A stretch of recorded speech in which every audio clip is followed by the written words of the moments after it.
नमस्कार, मैं हूं आपके साथ पलक शर्मा। आइए नजर डालते हैं फटाफट खबरों की ओर। भारत में लोकसभा चुनाव को लेकर सियासी माहौल गरमाया हुआ है, जहां कांग्रेस नेता सैम पित्रोदा द्वारा अमेरिका की विरासत टैक्स पर दिए बयान पर विवाद थमा नहीं था। वहीं अब शार्क टैंक इंडिया के जज रहे अश्लील ग्रोवर ने कुछ ऐसा कह दिया है जिसने आग में घी डालने जैसा काम किया है। बिहार के चर्चित यूट्यूबर मनीष कश्यप आज बीजेपी में शामिल हो सकते हैं। उन्होंने कहा कि मेरी विचारधारा बीजेपी से मिलती है, इसलिए मैं बीजेपी में शामिल होने जा रहा हूं। मैं बीजेपी में शामिल नहीं होना चाहता था, लेकिन भाजपा नेता मनोज तिवारी ने मेरी मां को फोन कर मुझे बीजेपी में शामिल होने के लिए कहा। मैं अपनी मां का बात नहीं टाल सकता।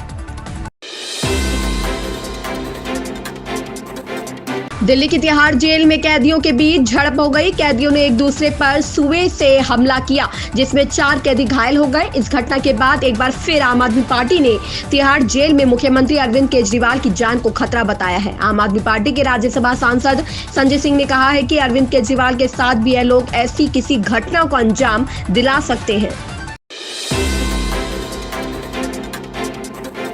सैम पित्रोदा के बयान पर रक्षा मंत्री राजनाथ सिंह ने कांग्रेस पर निशाना साधा। उन्होंने कहा कि संकेत अच्छे नहीं मिल रहे हैं। उन्होंने कहा कि अमेरिका में जिस प्रकार की एक व्यवस्था है उसे भारत में लागू कर देना चाहिए। यदि परिवार में किसी मुखिया की मृत्यु हो जाती है तो संपत्ति में आधे से अधिक 55% सरकार के कब्जे में आ जाएगी और उस परिवार के लोगों को केवल 45% संपत्ति ही मिलेगी। बहुजन समाज पार्टी की राष्ट्रीय अध्यक्ष एवं पूर्व मुख्यमंत्री मायावती अमेरिका की तरह देश में भी विरासत टैक्स की पैरवी करने पर कांग्रेस को आड़े हाथों लिया है। बृहस्पतिवार को जारी अपने बयान में उन्होंने कहा कि कांग्रेस को उसकी दागदार विरासत से मुक्ति मिलना मुश्किल है।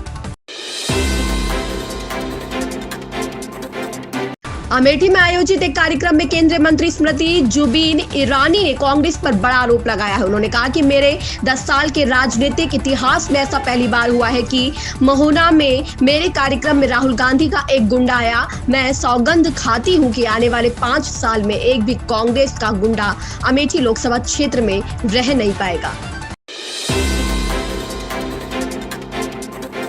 बॉलीवुड सुपरस्टार सलमान खान इन दिनों लगातार सुर्खियों में छाए हुए हैं। अभिनेता के घर पर 14 अप्रैल को हुई गोलीबारी की घटना के मामले में पुलिस की कार्यवाही लगातार जारी है। अब इस मामले में चल रही जांच के बीच मुंबई पुलिस की क्राइम ब्रांच ने आज गुरुवार 25 अप्रैल को गृह मंत्रालय को पत्र लिखकर गैंगस्टर लॉरेंस बिश्नोई के भाई अनमोल बिश्नोई के खिलाफ लुक आउट सर्कुलर जारी करने को कहा है।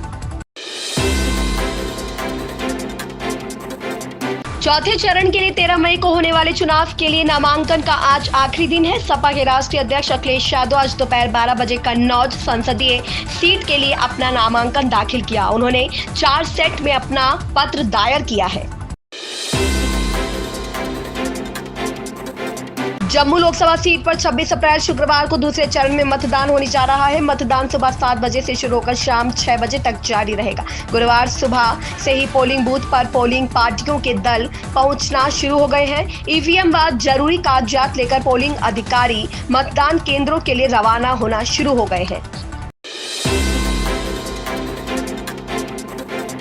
मुख्यमंत्री सुखविंदर सिंह सुक्खू ने बुधवार को गगन एयरपोर्ट पहुंचने पर कहा कि जल्द ही टिकटों की घोषणा कर दी जाएगी। कांग्रेस पार्टी चुनावी प्रचार में जुट चुकी है। उन्होंने कहा कि वे धर्मशाला भी आए थे, तब भी चुनावी प्रचार ही था। हमारे सभी प्रत्याशी चुनाव चिन्ह का प्रतिनिधित्व करेंगे। इन खबरों में बस इतना ही। बने रहें हमारे साथ।